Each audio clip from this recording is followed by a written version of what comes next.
చేరలేదు కదా.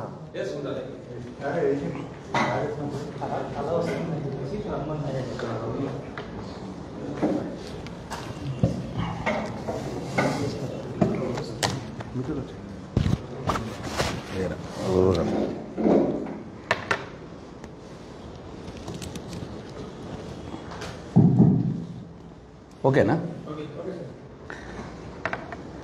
మీడియా మిత్రులకు నమస్కారం. ఈరోజు దక్షిణ రీజనల్ రింగ్ రోడ్ యొక్క దక్షిణ భాగం యొక్క అలైన్మెంటును ఈ ప్రభుత్వం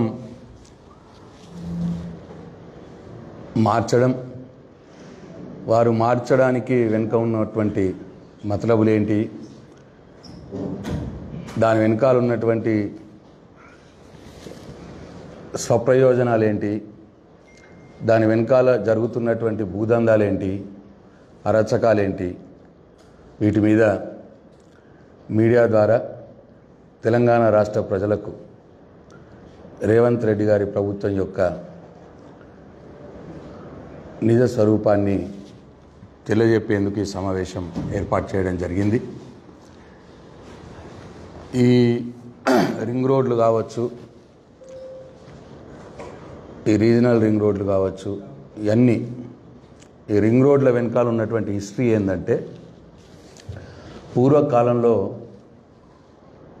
హైదరాబాద్ నగరంకు, అంటే ఇప్పుడు ఢిల్లీ నుంచి వచ్చే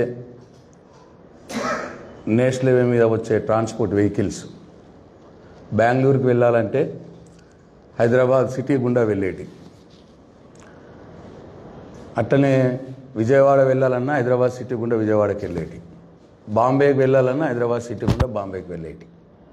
అంటే హైదరాబాద్ సిటీల గుండానే ఆ ట్రాన్స్పోర్ట్ వెహికల్స్ అన్నీ వెళ్ళేటి. అయితే అప్పటి ప్రభుత్వాలు ఈ నేషనల్ హైవే మీద ఉన్న ట్రాఫిక్ అంతా కూడా సిటీల గుండా పోవడం వల్ల సిటీలో కంజెషన్ వస్తూ ఉన్నది, ఇబ్బందులు అవుతూ ఉన్నాయి ట్రాఫిక్ అని మొట్టమొదటిగా ఆ రోజు హైదరాబాద్లో ఇన్నర్ రింగ్ రోడ్ ఒకటి ఏర్పాటు చేసినారు. అప్పటి నుంచి ఇప్పుడు నేను చెప్పినటువంటి national highway traffic Delhi to Bengaluru కావచ్చు, బాంబే టు విజయవాడ కావచ్చు, ఇట్లా ఏ వెహికల్స్ వచ్చినా సిటీ మధ్యలోకి రాకుండా ఆ ఇన్నర్ రింగ్ రోడ్ ద్వారా వెళ్ళేటి. అంటే ఈ తార్నాక మీదుగా అట్లా ఉన్న ఇన్నర్ రింగ్ రోడ్ కాలక్రమేణా అది కూడా సిటీ ట్రాఫిక్ తోటే ఫుల్ అయిపోయి తర్వాత ఓఆర్ఆర్ కట్టినారు, అవుటర్ రింగ్ రోడ్ అని కట్టినారు. అంటే ఇప్పుడున్న ఇన్నర్ రింగ్ రోడ్కి ఒక 20-25 కిలోమీటర్ల దూరంలో అవుటర్ రింగ్ రోడ్ కట్టి ఈ నేషనల్ హైవేస్ మీద వచ్చే ట్రాఫిక్ అంతా కూడా అవుటర్ రింగ్ రోడ్ ద్వారా మళ్ళీ ఇచ్చినారు. ఆ సందర్భంలో తెలంగాణ రాష్ట్రం ఏర్పాటై కేసీఆర్ గారి నాయకత్వంలో బీఆర్ఎస్ పార్టీ ప్రభుత్వం ఏర్పాటైంది. అయితే ఆనాటి ముఖ్యమంత్రి గారు కేసీఆర్ గారు దూరదృష్టితోటి ఇప్పుడు ఓఆర్ఆర్ ఇప్పుడు ఉన్నది, కానీ ఇంకో 5-10 years తర్వాత ఈ ఓఆర్ఆర్ కూడా ట్రాఫిక్ అయిపోతుంది, సిటీ ట్రాఫిక్ కూడా దాని మీద ఎక్కువ పోతుంది. అటువంటి సందర్భంలో ఈ నేషనల్ హైవే ట్రాఫిక్ మళ్ళటానికి ఇంకొక రోడ్ ఉంటే బాగుంటుంది అని ఒక ఉద్దేశం.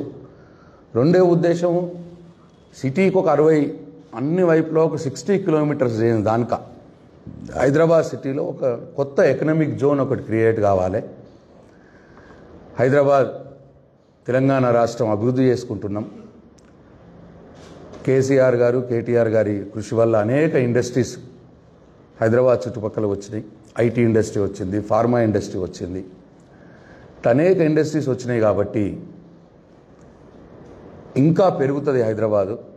ఒక 60 కిలోమీటర్ల దూరం దానిక ఒక రీజనల్ రింగ్ రోడ్ అని ఏర్పాటు చేసుకుంటే ఫర్దర్ ఒక 20-30 years దానిక కూడా బాగుంటుంది. హైదరాబాద్కి ఒక ఎకనామిక్ జోన్ క్రియేట్ అవుతుంది అన్న ఉద్దేశంతో ఆ రోజు రీజనల్ రింగ్ రోడ్ ప్రపోజల్ చేసినారు.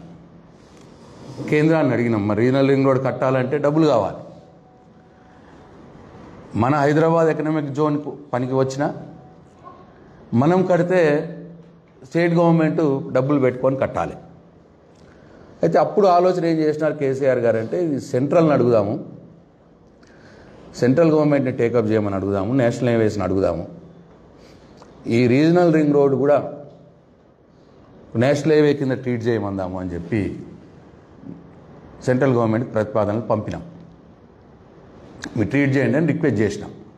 అయితే వాళ్ళు మేమెందుకు చేస్తాము, మీ హైదరాబాదు మీ సిటీ ట్రాఫిక్ కోసం ఎకనామిక్ జోన్ కావటానికి మేమెందుకు చేస్తామన్నమాట వాళ్ళు మాట్లాడినారు. అయితే అప్పుడు కేసీఆర్ గారు చెప్పిన మాట ఏంటంటే, ఆ రోజు మంత్రి గారు నితిన్ గడ్కరీ గారు ఉంటే, అయ్యా మీ నేషనల్ హైవే ట్రాఫిక్ వస్తూ ఉన్నది, అది మా ఓఆర్ఆర్ ఏదైతే స్టేట్ గవర్నమెంట్ డబ్బులతో కట్టిన రోడ్ అది, ఆ ఓఆర్ఆర్ గుండా ఇప్పుడు వెళ్తూ ఉన్నాయి. రేపు సిటీ ట్రాఫిక్ కూడా దాని మీకు వచ్చేసింది, ఆల్మోస్ట్ చాలా కంజెషన్ అవుతున్నది. కాబట్టి మీ నేషనల్ హైవే ట్రాఫిక్ తిరగటానికే ఒక రోడ్ ప్రపోజ్ చేయండి. మీరు అంతా మీరు అనుకుంటే లోపల ఓఆర్ఆర్ లోపల ఉన్న మీ నేషనల్ హైవేస్ని డీలింగ్ చేద్దాము, మేము స్టేట్ గవర్నమెంట్ తీసుకుంటాము, మీకు ఆ లెంత్ సేవ్ అవుతుంది, అన్ని వైపులో ఉన్నటువంటి నేషనల్ హైవేస్ ఓఆర్ఆర్ లోపల ఉన్నదాన్ని మేము స్టేట్ గవర్నమెంట్ టేకప్ చేస్తాము, మీరు ఓఆర్ఆర్ మీరు నేషనల్ హైవేస్ కింద టేకప్ చేయండి, మీ హైవే వెహికల్సే ట్రాఫికే తిరుగుతుంది కదా అని నేను కన్విన్స్ చేసినారు. అప్పుడు నితిన్ గడ్కరీ గారు ఓకేనండి చేద్దామని చెప్పినారు. అయితే ఇక్కడ ఏం జరుగుతుందంటే, ఒకసారి వాళ్ళు చేస్తాము అన్నాక రీజనల్ రింగ్ రోడ్ని national highway authority of India or central government వాళ్ళు చేస్తాము అన్న తర్వాత వాళ్ళే అలైన్మెంట్ స్టడీ చేస్తారు. వాళ్ళే ఒక అలైన్మెంట్ స్టడీ చేసి వాళ్ళే దాన్ని తయారు చేస్తారు, ఆ రోడ్ ఎట్లా పోవాలి అని చెప్పి. అప్పుడు స్టేట్ గవర్నమెంట్ యొక్క కన్సెంట్ అడుగుతారు, అయ్యా మేము ఇట్లా ప్రపోజ్ చేస్తున్నాము ఈ రీజనల్ రింగ్ రోడ్ని, మరి మీకు ఓకేనా అని చెప్పి అడుగుతారు. అప్పుడు స్టేట్ గవర్నమెంట్ ఏమైనా ఇష్యూస్ ఉంటే చెప్పి, ఒకవేళ వాళ్ళు నచ్చితే మన ఇష్యూస్ వాళ్ళకి నచ్చితే కన్సిడర్ చేస్తారు, లేకపోతే కన్సిడర్ చేయరు, అది వాళ్ళ ఇష్టం. అయితే ఆ రకంగా northern part regional ring road అది ఫైనల్ అయిపోయింది. మన కన్సెంట్ కూడా ఇచ్చేసాము. అక్కడ ఆ అలైన్మెంట్లో ఎక్కడ కూడా రాజకీయ జోక్యం కానీ, ఈ ప్రభుత్వం యొక్క అనవసరమైన జోక్యం కానీ, ఎక్కడన్నా అవసరం వచ్చిన దగ్గర బస్వాపూర్ రిజర్వాయర్ గుండా పోతుండే, అప్పుడు పాత 8-9 సంవత్సరాల క్రితం ప్రపోజ్ చేసిన రీజనల్ రింగ్ రోడ్ నార్త్ సైడ్ది కూడా బస్వాపూర్ రింగ్ రోడ్ కావచ్చు, కొన్ని రిజర్వాయర్ కావచ్చు, లేదు కొన్ని ఇరిగేషన్ స్ట్రక్చర్స్ అప్పుడు లేకుండే, మనం కాళేశ్వరం ప్రాజెక్ట్ తీసుకొచ్చిన తర్వాత ఇరిగేషన్ స్ట్రక్చర్స్ వచ్చినాయి, కెనాల్స్ వచ్చినాయి. సో అక్కడ ఎక్కడైతే ఇబ్బంది ఉన్నదో అవి వాళ్ళకి చెప్తే వాళ్ళు కన్సిడర్ చేసి వాళ్ళు అలైన్మెంట్ చేసి ఫైనల్ చేసినారు. ఎక్కడ ఏమి గొడవలు లేవు, ఎక్కడ కూడా రైతులు ఇబ్బంది పడలేదు, ఎక్కడ కూడా పాపం సామాన్య పేద ప్రజలు కూడా regional ring road northern part విషయంలో ఎక్కడ కూడా హడావుడి జరగలేదు, గొడవలు జరగలేవు. ఇప్పుడు ఇవాళ ల్యాండ్ అక్వైర్ స్టార్ట్ అయిపోయింది, భూసేకరణ ప్రక్రియ స్టార్ట్ అయింది. అది దాదాపు నేను అనుకుంటా 30-40%, 50% పూర్తి కూడా అయినట్టున్నది. సో అది ఓకే. అయితే అప్పుడు మనం ఇచ్చినప్పుడు రెండు ఇచ్చినాం, నార్థన్ రీజనల్ రింగ్ రోడ్కి ఇచ్చినాము, సౌత్ రీజనల్ రింగ్ రోడ్ కూడా ఇచ్చినాం, దక్షిణ భాగానికి కూడా అప్పుడే ప్రపోజల్ ఇచ్చినాం. వాళ్ళు ఏమన్నారంటే ఫస్ట్ అయితే నార్త్ టేకప్ చేస్తామని చెప్పి చేసినారు. ఇప్పుడు సౌత్ కూడా టేకప్ చేయమని అడిగినాం మేము. అడిగితే సరే చేద్దాము, ఇది భారత్ మాలలో పెట్టాలన్నా దేంట్లో పెట్టాలన్నా చూస్తున్నామని అన్నారు. సౌత్లో కూడా వాళ్ళు అలైన్మెంట్ ప్రపోజల్ ఇచ్చినారు. ఇస్తే మన గ్రీవెన్సెస్ అడిగితే అప్పుడు మేము ప్రభుత్వంలో ఉన్నప్పుడు శివన్నగూడెం దగ్గర కూడా ఒక రిజర్వాయర్ వస్తే అక్కడ శివన్నగూడెం రిజర్వాయర్ ఉందండి, అది కొద్దిగా తప్పియండి అని చెప్పినాం. అది వాళ్ళు తప్పించుకొని దాన్ని కూడా వాళ్ళు ఫైనల్ చేసినారు. మొత్తం అలైన్మెంటు మొత్తం కూడా ఫైనల్ అయిపోయి ఇప్పుడు ఫైల్ అక్కడ ఉంది. ఈ అబౌట్ రిలీజ్ అంటే అది భారత్ మాల పెడదామా ఇంకా దేంట్లో పెడదామని ఆలోచిస్తున్నారట. ఈ సందర్భంలో ఇప్పుడు ఈ ప్రభుత్వం వచ్చి 9 నెలలు అయింది. వాళ్ళకి తెలుసు దక్షిణ భాగం అక్కడ ప్రభుత్వం సెంట్రల్ గవర్నమెంట్ దగ్గర ఉంది, ఫైల్ ఉంది శాంక్షన్ కోసం అని తెలుసుండి వాళ్ళు ఏం చేసినారు, ఈ 9 నెలల కాలంలో వాళ్ళు సర్వే చేసుకున్నారు. ఇప్పుడు ఈ ప్రపోజ్డ్ అలైన్మెంట్ ఏదైతే national highway authority of India ఖరారు చేసిందో దక్షిణ రీజనల్ రింగ్ రోడ్ది, దాంతో మనకు ఏమైనా లాభం జరుగుతున్నదా, మన స్వలాభాలు ఏమైనా జరుగుతున్నాయా, సొంత లాభాలు ఏమైనా జరుగుతున్నాయా చూసుకున్నారు. చూసుకొని పెద్ద ఎక్కువ జరగట్లేదేమో బహుశా. జరగకపోతే మరి మన భూములు ఎక్కడ ఉన్నాయని చూసుకున్నారు. మళ్ళీ వాళ్ళ భూములు ఎక్కడెక్కడ ఉన్నాయో చూసుకొని వాళ్ళ భూముల దానిక ఈ రింగ్ రోడ్ను మార్చుకోవాలని, దానికోసం అనేక మంది పేదల యొక్క భూముల్ని చీల్చి వాళ్ళ భూములు ఎక్కడ ఉంటే అక్కడికి తీసుకొని పోతున్నారు. ఇవాళ రీజనల్ రింగ్ రోడ్ అలైన్మెంట్ మార్పు చేస్తున్నారు. ఆ ప్రయత్నం ఇవాళ ప్రభుత్వం చేస్తూ ఉన్నది. అలైన్మెంట్ మార్పు దాని మీద కూడా వాళ్ళు ఏదో ప్లాన్ రిలీజ్ చేసినారు మొన్న ఈ మధ్య కాలంలో. అయితే దీంట్లో జరిగింది ఏంటంటే, దీంట్లో ఇప్పుడు వాళ్ళు ఖర్చు ఎంత అవుతుంది? ఇప్పుడు నార్థన్ పార్ట్కేమో 4,000 కోట్లు భూసేకరణకి, 8 నుంచి 9,000 కోట్లు రోడ్ వేయటానికి. అది ఓకే అయిపోయింది. ఆ 4,000 కోట్ల భూసేకరణలో సగం మన స్టేట్ గవర్నమెంట్ పెడతా అన్నది. అప్పుడు కేసీఆర్ గారు మాట ఇచ్చినారు, అది కావాలి, వాళ్ళకు ఆఫర్ ఇచ్చినారు, మీరు టేకప్ చేయండి, అవసరం వస్తే మేము ఒక సగం డబ్బులు మేము ఇస్తాము ల్యాండ్ ఎక్విజిషన్కు అని. ఎందుకంటే మనకు ఎకనామిక్ జోన్ కావాలి, ఇది 60 కిలోమీటర్స్ రేడియస్ సిటీకి మొత్తం కూడా డెవలప్ అవుతుంది అన్న ఉద్దేశంతో ఆఫర్ ఇచ్చినారు. వాళ్ళు ఒప్పుకున్నారు. ఈ సదరన్ పార్క్లో కూడా భూసేకరణ ఇది అది నార్దర్న్ పార్ట్ 150 కిలోమీటర్లు రఫ్లీ, సదరన్ పార్ట్ 180 కిలోమీటర్లు సుమారు. దీని భూసేకరణకేమో 5,000 కోట్లు, రోడ్డు వేయటానికి 10,000 కోట్లు. అంటే ఇప్పుడు సెంట్రల్ గవర్నమెంట్ ఒప్పుకున్నది ఏంటంటే 15,000 కోట్ల భూసేకరణ ప్లస్ రోడ్డు, దాంట్లో 2,220 కోట్లు మనం ఇస్తే సరిపోయి ల్యాండ్ ఎక్విజిషన్లో సగం.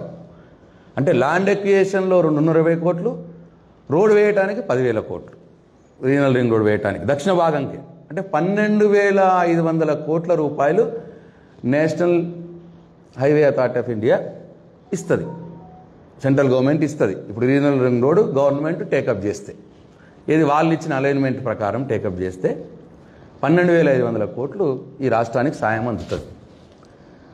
కానీ ఇప్పుడు వీళ్ళు ఏం చేస్తున్నారు, ఈ రీజనల్ రింగ్ రోడ్ అలైన్మెంట్ ఏదైతే ఆల్రెడీ ఫైనల్ అయిందో దానివల్ల మాకే లాభం జరగట్లేదు, మన భూములు ఎక్కడెక్కడ ఉన్నాయో అక్కడికి తీసుకొని పోదామన్న ప్రయత్నం వీళ్ళు చేస్తూ ఉన్నారు. వీళ్ళు ఆల్రెడీ ఒక అలైన్మెంట్ ఇచ్చుకున్నారు, ఇప్పుడు మళ్ళా చేంజ్ అలైన్మెంట్ అని చెప్పినారు. దీంట్లో ఒక 3-4 దగ్గరనే నేను ఎట్లా చేంజ్ అయిందన్న విషయం మీ ద్వారా తెలంగాణ రాష్ట్ర ప్రజలకు తెలియజెప్పదలుచుకున్నా. ఇప్పుడు ఈ alignment already national highway authority of India and state government concern తోటి ఫైనల్ అయిన, వాళ్ళు ఫైనల్ చేసిన అలైన్మెంట్ ఇది, ఫస్ట్ చేసిన అలైన్మెంట్ ఇది. దీంట్లో ఈ దక్షిణ భాగంలో అమన్గల్ కంటే మొదలే టువార్డ్స్ హైదరాబాద్లో సాగర్ రోడ్ కట్ చేస్తుంది, శ్రీశైలం రోడ్ కట్ చేస్తుంది. అట్లనే ఇక్కడ వచ్చి వికారాబాద్ రోడ్ వచ్చి చేవెళ్ళ రోడ్ వచ్చి చేవెళ్ళ దగ్గర కట్ చేస్తుంది పాత అలైన్మెంట్ ప్రకారం. వీళ్ళు ఏం చేసినారు, ఇప్పుడు ఇగో దీంట్లో ఈ నార్థన్ పార్ట్ దీని మీద ఇష్యూ లేదు, అయిపోయింది. ఇప్పుడు ఇది కిందది సదరన్ పార్ట్. ఈ సదరన్ పార్ట్లో లైట్ బ్లూ కలర్ ఉన్నదేమో national highway authority of India వాళ్ళు, సెంట్రల్ గవర్నమెంట్ వాళ్ళు ఫైనల్ చేసిన అలైన్మెంట్ లైట్ బ్లూ ఇదంతా. ఇప్పుడు ఈ ప్రభుత్వం మార్చాలనుకుంటున్నది ఇగో ఈ లైట్ బ్లూ నుంచి ఇగో ఇక్కడ డార్క్ బ్లూ వచ్చింది కదా, ఇగో ఈ ప్లేస్లో మార్చాలనుకుంటున్నది. ఇక అట్లనే ఇక్కడ ఈ ప్లేస్లో మార్చాలనుకుంటున్నది. ఎక్కడెక్కడ మార్చాలనుకుంటున్నది ఇది? యాక్చువల్ ఇంతకుముందు ఎక్కడ ఉండే ఈ సాగర్ రోడ్లో, ఇగో ఇది సాగర్ రోడ్, ఈ సాగర్ రోడ్లో ఇక లైట్ బ్లూ కలర్ ఇది. ఇక్కడ కట్ చేసే ప్లేస్ ఏంటంటే సాగర్ రోడ్లో ఇది మాల్ పక్కన గొల్లపల్లి అనే గ్రామం దగ్గర కట్ చేస్తుంది. ఇది పాత ఆల్రెడీ కన్ఫర్మ్ అయిన అలైన్మెంట్ ప్రకారం గొల్లపల్లి దగ్గర కట్ చేస్తుంది. ఇప్పుడు ఒక 2 కిలోమీటర్లు జరిపినారు ఇక్కడ ఈ రోడ్డు మీద, 2 కిలోమీటర్లు జరిపి దీన్ని కర్మపల్లి అనే విలేజ్ దగ్గర కట్ చేస్తున్నారు. ఇదొక చేంజ్ ఇప్పుడు వీళ్ళు చేసినారు సాగర్ రోడ్ పైన. అట్లనే శ్రీశైలం రోడ్ పైన ఈ శ్రీశైలం రోడ్డు పైన మొదలేమో కాటన్ మిల్ ఉంటుంది అమన్గల్ దగ్గర కాటన్ మిల్ దగ్గర మొదలు ఇది ఇక్కడ పాస్ అయ్యేది ఈ శ్రీశైలం రోడ్లో. ఇప్పుడు అది దాదాపు 3 నుంచి 4 కిలోమీటర్లు దూరం జరిపి అమన్గల్ను కూడా దాటేసి ఇప్పుడు దూరం జరిపినారు. మేడిగడ్డ తాండే అనే ప్లేస్ నుంచి ఇప్పుడు పోతున్నది. ఎందుకు పోతున్నది ఇది, ఎందుకు మార్చేసినారు, చేంజ్ చేసినారు అని ప్రజలు కావచ్చు, మీడియా కావచ్చు అడిగితే వాళ్ళు చెప్పిన కారణం ఏంటంటే ఫ్యూచర్ సిటీ 4th సిటీ అని పెడుతున్నాం, ఆ 4th సిటీ సౌలభ్యం కోసం దానికి దగ్గరలో ఉండాలని అలైన్మెంట్ మారుస్తున్నాము అన్నమాట మాట్లాడినారు. అయితే ఇక్కడ విచిత్రం ఏంటంటే ఇగో ఇది 4th సిటీ, ఈ స్కెచ్ తోటి గీసింది ఇగో ఇక్కడ ఉంది 4th సిటీ. ఇది ఎక్కడెక్కడ ఉంటుంది, హైదరాబాద్ సైడ్ ఏమో లేమూరు, అట్లనే యాచారం, ఆ పైన భాగం బౌండరీ 4th సిటీది. ఇక్కడేమో కొత్తూరు, కడతాలు, ఇక్కడ ఈ కడతాల్ ఇదంతానేమో 4th సిటీ. ఇప్పుడు ఫస్ట్ సాగర్ రోడ్లో ఇక్కడ కట్ చేసినప్పుడు ఈ 4th సిటీకి పాత అలైన్మెంట్కి మధ్యలో దూరం 10 కిలోమీటర్లు. 4th సిటీకి ఆల్రెడీ కన్ఫర్మ్ అయిన రీజనల్ రింగ్ రోడ్కు మధ్యలో దూరం 10 కిలోమీటర్లు. ఇప్పుడు కొత్తది ఇచ్చిన ప్రకారం వాళ్ళు 2 కిలోమీటర్లు బయటకు జరిపారు కాబట్టి ఇప్పుడు 4th సిటీకి ఇది 12 కిలోమీటర్ల దూరం అయిపోయింది. ఇప్పుడు సాగర్ రోడ్ మీద ముందు 10 కిలోమీటర్ల దూరం ఉంటే ఇప్పుడు 12 కిలోమీటర్ల దూరం అయింది 4th సిటీ.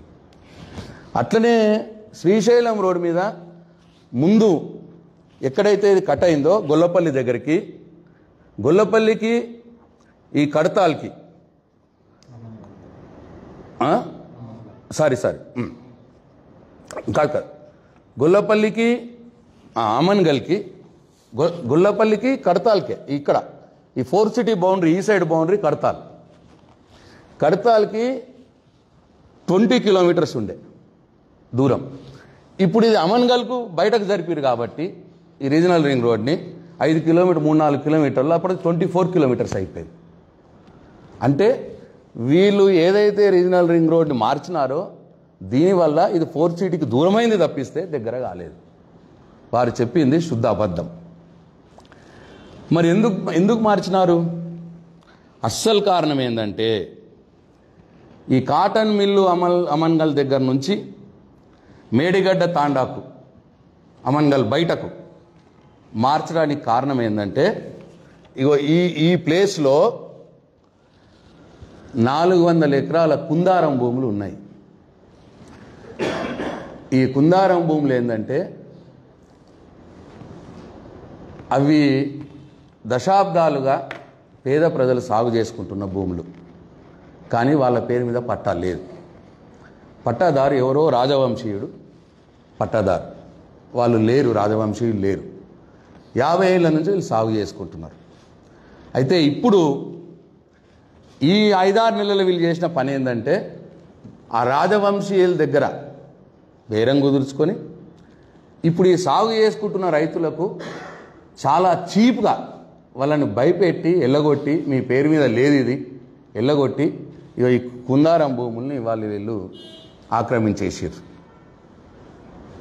ఈ కాంగ్రెస్ పార్టీ ప్రభుత్వంలో ఉన్న పెద్దలు వాళ్ళనేది అక్కడ లోకల్ ఏరియాలు అనేది బిగ్ బ్రదర్స్ పేరు చెప్తున్నారు. వాళ్ళు ఇక్కడ ఈ భూములు ఆక్రమిస్తున్నారని. ఎట్లా ఆక్రమిస్తున్నారు మీరు చెప్తే ఆశ్చర్యపోతారు. ఇగో వాళ్ళు కబ్జాలో ఉన్నారు కాబట్టి వాళ్ళతోటి ఇట్లా రాపించుకుంటున్నారు స్టాంప్ పేపర్ మీద. ఇది ఒక రైతు దగ్గర రాపించుకున్న స్టాంప్ పేపర్. కబ్జా రద్దు ఒప్పంద పత్రం అట. ఎప్పుడు ఇది? నేను ఇంతకుముందు చెప్పిన కదా, 12/1/2024 అంటే జనవరిలో ప్రభుత్వం వచ్చిన మరుసటి నెల నుంచే ఇగో ఈ ప్రాంతంలో ఈ కుందాల భూముల్ని వీళ్ళు ఆక్రమించడం మొదలుపెట్టినారు. పేద రైతుల్ని బయటకు పంపించి ఎట్లా పంపించాలి? పాపం రైతుల పేరు లేదు రెవెన్యూ రికార్డ్స్లో రాజవంశీయుల పేరు ఉన్నది. ఆ రాజవంశీయులు అమెరికాలో ఉన్నారు.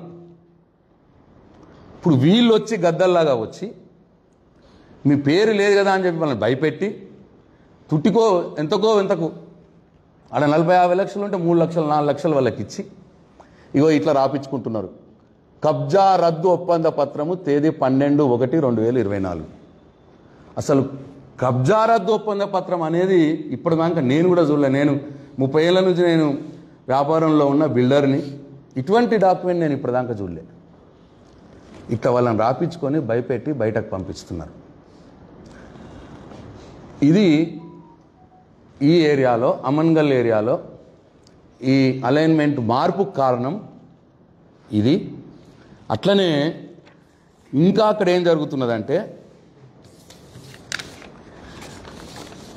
అక్కడ ఖానాపూర్ అనే ఒక గ్రామం ఉంది.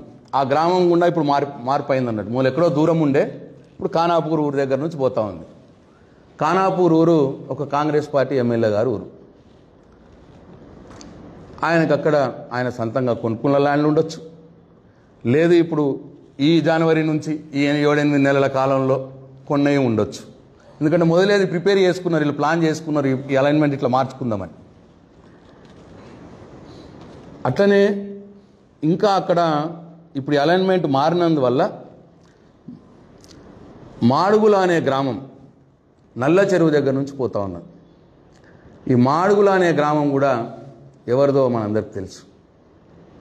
ముఖ్యమంత్రి గారి బంధువులకు సంబంధించిన గ్రామం అది. మరి అక్కడ ఏం జరుగుతున్నది? ఇవన్నీ అనుమానాలు, ప్రజలకు వస్తున్నటువంటి అనుమానాలు. అలైన్మెంట్ మార్చి కాంగ్రెస్ పార్టీ ఎమ్మెల్యే గారు ఊరి దగ్గర నుంచి ఎందుకు పోతున్నది? ముఖ్యమంత్రి గారి బంధువుల ఊరైనటువంటి మాడుగుల నుంచి ఎందుకు పోతున్నది? ఇన్ని రోజులు లేనిది ఈ పాపం ఈ కుందారం భూములు ఇప్పుడే ఈ కబ్జా రద్దు ఒప్పంద పత్రాలు ఎందుకు అవుతున్నాయి? ఇవన్నీ కూడా ప్రజలకు వస్తున్నటువంటి అనుమానాలు. తప్పకుండా దీన్ని ఈ ప్రభుత్వం ముఖ్యమంత్రి గారు ప్రజలకు వస్తున్న అనుమానాలను తీర్చవలసిన బాధ్యత ఉన్నది. అట్లనే ఇంకో దగ్గర ఇదేమో ఈ రోడ్డు సాగర్ రోడ్డు శ్రీశైలం రోడ్లో ఇట్లా, తర్వాత ఇంకొక రోడ్డు ఉంది చేవెళ్ళ రోడ్డు. ఆ చేవెళ్ళ రోడ్డు మీద కూడా ఇంతకుముందేమో అంగడి చిట్టంపల్లి గేట్ దగ్గర ఉండేది. ఇక్కడ ఈ అంగడి చిట్టంపల్లి గేట్ దగ్గర నుంచి ముందు పోయేది ఆల్రెడీ ఎన్హెచ్ఏ వాళ్ళు కన్ఫర్మ్ చేసింది.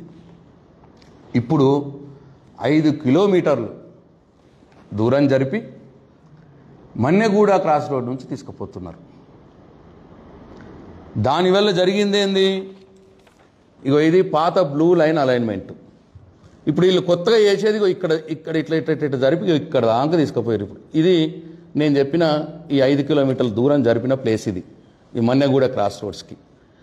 దీనివల్ల ఏమవుతుంది? ఈ షాద్ నగర్ పరిగి రోడ్ కాన్ నుంచి పడితే ఈ మన్నెగూడ క్రాస్ రోడ్స్ దగ్గర సంగారెడ్డి దానిక ఇదంతా కూడా దూరం జరిపినారు. దీంట్లో ఉన్న మతలబ్ ఏంది? దీంట్లో ఉన్న మతలబ్ ఏంటంటే అక్కడ ప్రజలు చెప్తున్న మాట, అక్కడ ఇంకో ప్రాంత కాంగ్రెస్ పార్టీ ఎమ్మెల్యే గారికి, అట్లనే ఒక ఎక్స్ఎంపీ గారికి, అట్లనే ఒక మాజీ మంత్రి గారికి, ఆ జిల్లాకు సంబంధించిన చాలామంది కాంగ్రెస్ నాయకులకు ఇక్కడ ల్యాండ్ బ్యాంక్ ఉంది. మళ్ళీ దీంట్లో కూడా నేనంటున్న మాట కాదు, అక్కడ ప్రజలు అంటున్న మాట, బిగ్ బ్రదర్సే స్వయంగా ఈ ఏరియాలో అవకాశం ఉన్న దగ్గర ల్యాండ్ అక్వైర్ చేసుకొని పెట్టుకున్నారు. ఇట్లా వీళ్ళు అక్వైర్ చేసుకున్నారు కాబట్టి దీన్ని మార్చడానికి ఇవాళ ప్రపోజల్ పెట్టినారు.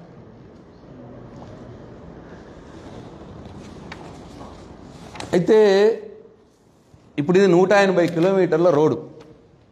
ఈ 180 కిలోమీటర్ల రోడ్లు కొద్దిగా సాగర్ రోడ్ దగ్గర కొంత, శ్రీశైలం రోడ్ దగ్గర కొంత, పరిగి రోడ్ దగ్గర కొంత, చేవెళ్ళ రోడ్ దగ్గర కొంత, ఇక్కడ జరిపినారు 4 చోట్లలో. ఈ 4-5 చోట్లలో ఎందుకు జరుగుతుంది మరి? ఒకవేళ సరే రీజనల్ రింగ్ రోడ్ ఇప్పుడు ఒక 50 కిలోమీటర్ల దూరంలో ప్రపోజ్ చేసినారు national highway authority of India వాళ్ళు.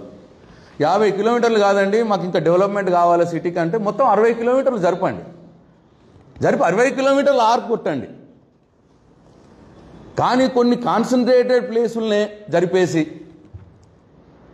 మిగతా దగ్గర పాత అలైన్మెంట్ని కన్ఫర్మ్ చేసి చేయడం వెనకాల మతలబ్ ఏంది అంటే కాంగ్రెస్ పార్టీ ప్రభుత్వంలో ఉన్నటువంటి పెద్దల భూములు, కాంగ్రెస్ పార్టీ నాయకుల భూములు ఎక్కడెక్కడైతే ఉన్నాయో వాళ్ళు 6 నెలల కాలంలో పేదల్ని భయపెట్టి ఎక్కడెక్కడైతే భూముల్ని చీప్గా లాగేసుకున్నారో రెవెన్యూ లొసుగుల్ని అడ్డం పెట్టుకొని ఆయా ప్రాంతాలకు ఈ రింగ్ రోడ్ని తీసుకుపోయే రీజనల్ రింగ్ రోడ్ని తీసుకుపోయే ప్రయత్నం వీళ్ళు చేస్తూ ఉన్నారు. అయితే దీనివల్ల జరిగే నష్టం ఏంది? ఒకటి పాపం ముందు అలైన్మెంట్ కాకుండా ఇప్పుడు కొత్త అలైన్మెంట్ పోతే ఇప్పుడు ఇక్కడ ఇంకో విషయం చెప్పాలి. దక్షిణ భాగంలో కూడా ముందు అలైన్మెంట్ ఏదైతే వాళ్ళు కన్ఫర్మ్ చేసినారో దానివల్ల ఏ గొడవలు జరగలేదు, ఎక్కడ కూడా గొడవలు జరగలేదు. దాన్ని కూడా అప్పుడే పబ్లిషైడ్ చేసినారు, ఎక్కడ కూడా ఏం ప్రాబ్లం లేకుండే. కానీ ఇప్పుడు ఈ మార్పులతోటి గొడవలు జరుగుతున్నాయి. అనేక గ్రామాల్లో పేద రైతులు ఇబ్బంది పడుతూ ఉన్నారు, తాండాలు ఎస్టీల తాండాల ప్రజలు ఇబ్బంది పడుతూ ఉన్నారు. వాళ్ళు చెప్తా ఉన్నారు, వార్తలు వస్తూ ఉన్నాయి, సోషల్ మీడియాలో వస్తూ ఉన్నాయి. ఇవాళ వీళ్ళందరినీ ఇబ్బంది పెట్టి వాళ్ళ భూములకు ధర రావాలని ఇవాళ ఈ ప్రయత్నం చేస్తూ ఉన్నారు. దీనివల్ల ఇంకో నష్టం కూడా ఏంటంటే వీళ్ళకి తెలుసు ఇది national highway authority of India వారి ప్రాజెక్టు రీజనల్ రింగ్ రోడ్, వారే అలైన్మెంట్ ఫైనల్ చేస్తారు. వారు అలైన్మెంట్ ప్రకారం ఉంటేనే, వారు ఒప్పుకుంటేనే వారు డబ్బులు ఇస్తారు, చేస్తారు. అంటే 12,500 కోట్ల డబ్బులు వాళ్ళు ఇస్తారు.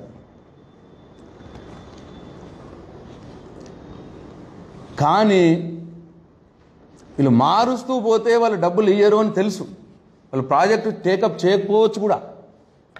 ఒకవేళ వాళ్ళకి నచ్చకపోతే వీళ్ళు మరీ ఎక్కువ మార్పులు చేసి దీని వెనకాల ఉన్నటువంటి ఇంటెన్షన్ వాళ్ళకి అర్థమై చేస్తే వాళ్ళు ఈ ప్రాజెక్ట్ టేకప్ చేయకపోవచ్చు. అప్పుడు వీళ్ళ ప్లాన్ ఏంటంటే మాకు అందిన సమాచారం ప్రకారం కేంద్ర ప్రభుత్వం ఈ ప్రాజెక్టు టేకప్ చేయకపోయినా సరే, వాళ్ళు 12,500 కోట్లు ఇవ్వకపోయినా సరే, తెలంగాణ రాష్ట్రం 12,500 కోట్లు నష్టపోయినా సరే, రోడ్డు మాత్రం మా భూముల గుండాలనే పోవాలి, అలైన్మెంట్ మార్చవలసిందే. ఒకవేళ వాళ్ళు ఇవ్వకపోతే వరల్డ్ బ్యాంక్ దగ్గర అప్పు చేసైనా సరే మనమే టేకప్ చేద్దాం, రాష్ట్ర ప్రభుత్వమే టేకప్ చేద్దాం, కానీ రోడ్డు మాత్రం మా భూముల గుండానే పోవాలి, మా భూముల ధరలు పెరగాలి. అప్పు చేసినా పర్లేదు, తెలంగాణ రాష్ట్రం మీద 12,500 కోట్ల అప్పు భారం మోపైనా సరే, ప్రజల్ని అప్పుల ఊపిలో నెట్టైనా సరే, మా భూముల ధరలు మాత్రం పెరగాలి, ఆ రోడ్డు మాత్రం మా భూముల గుండానే పోవాలి. ఇది వాళ్ళ ఈ ప్రభుత్వం ఆలోచన విధానం. అందుకే ఈ ప్రమాదం ఉన్నది. ఇవాళ అందుకే నేను మీ మీడియా ద్వారా బీఆర్ఎస్ పార్టీ పక్షాన, ప్రజల పక్షాన డిమాండ్ చేస్తూ ఉన్నాయి గవర్నమెంట్ని.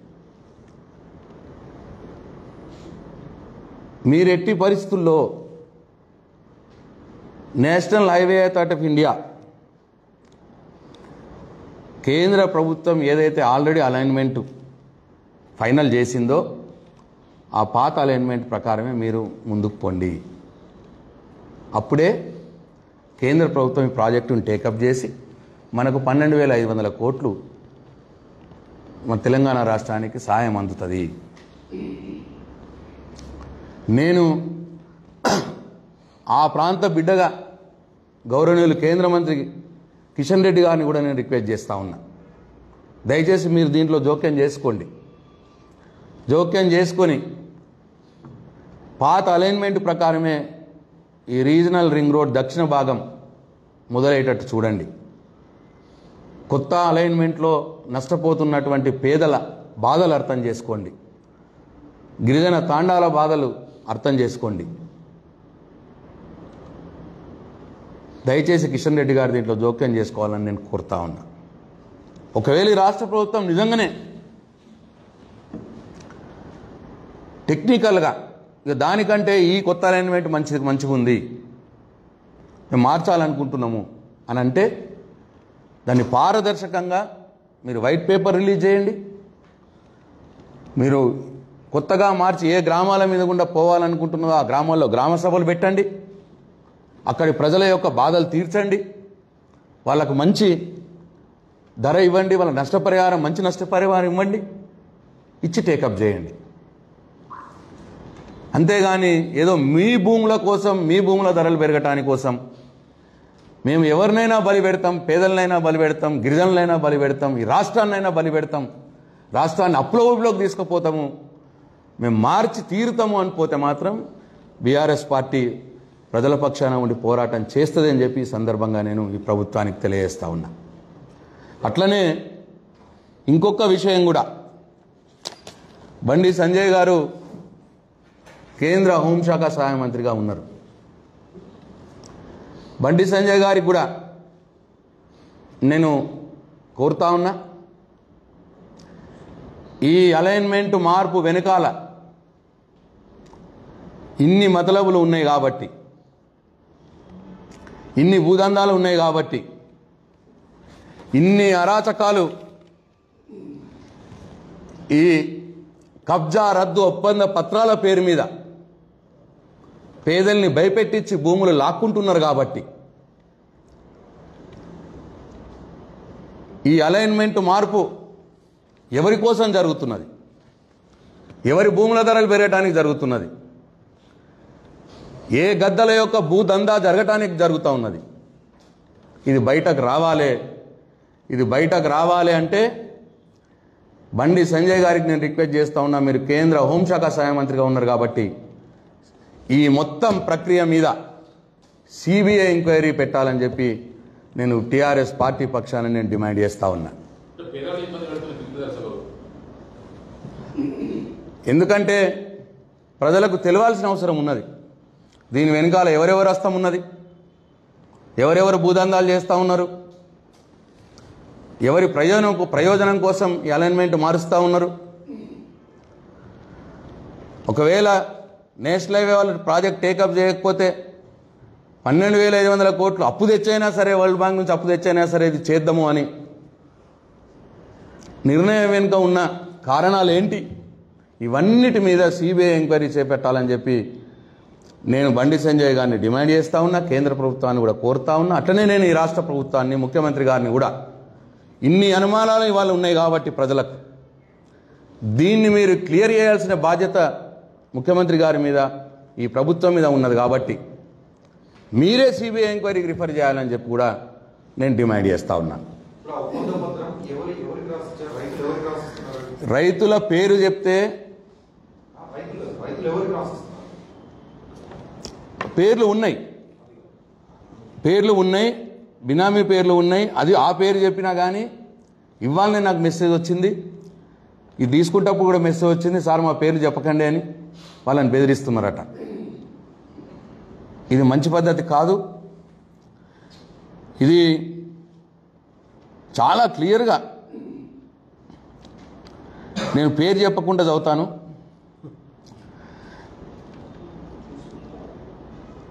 అజిలాపూర్ గ్రామము, వెల్దెండ మండలము, జిల్లా నాగర్ కర్నూలు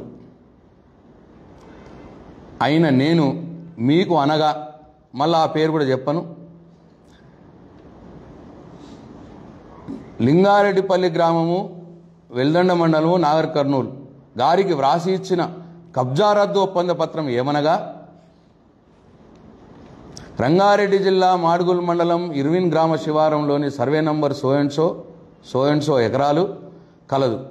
ఇట్టి భూమి యొక్క సంత పట్టదారు Shri so and so Kundavaram Vishnuvardhan Reddy పట్టదారు. ఆయన ఎక్కడో ఉంటారు, రెసిడెన్స్ ఆఫ్ అతని కుటుంబ సభ్యులు. కానీ నేను ఇట్టి భూమిలో చాలా కాలం నుండి కబ్జాలో ఉండి వ్యవసాయం చేసుకుని బ్రతుకుతున్నాను. కానీ నేను పట్టాదారునని కాదు, మరియు నా పేరు సంబంధిత రెవెన్యూ రికార్డులు ఎక్కడా నమోదు కాలేదు.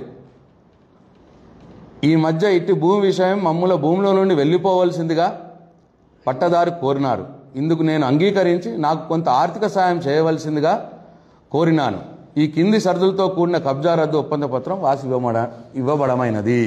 ఇగో ఇది ఇట్లా వాళ్ళని పాపం వాళ్ళని వీక్ చేసి ఇట్లా ఇస్తూ ఉన్నారు. సో ఇవన్నిటి వెనకాల కూడా సిబిఐ విచారణ చేపట్టాలి బండి సంజయ్ గారు. లేకపోతే మీరు రేవంత్ రెడ్డి గారు ఒకటే అని చెప్పి ప్రజలు నమ్మాల్సి ఉంటుంది. కాంగ్రెస్ పార్టీ ముఖ్యమంత్రి రేవంత్ రెడ్డి గారు, బండి సంజయ్ గారు, వారితో పాటు బీజేపీ పార్టీ కూడా ఒకటే అని మేము నమ్మవలసి ఉంటుంది. మీరు సిబిఐ విచారణ చేపడితే ప్రజలు లేదులే వాళ్ళు వేరే వేరే అని నమ్ముతారు. లేదు మీరు సిబిఐ విచారణ ఇట్లా చేపట్టకపోతే తప్పకుండా మీరిద్దరు ఒకటే అని చెప్పి ప్రజలు నమ్మవలసి వస్తుంది అని చెప్పి నేను ఈ సందర్భంగా బీజేపీ నాయకులకు బండి సంజయ్ గారికి తెలియజేస్తూ సెలవు తీసుకుంటున్నాను. బిగ్ బ్రదర్స్ ఈ రాష్ట్రంలో ఎవరో అందరికి తెలుసు. ఆ బిగ్ బ్రదర్సే.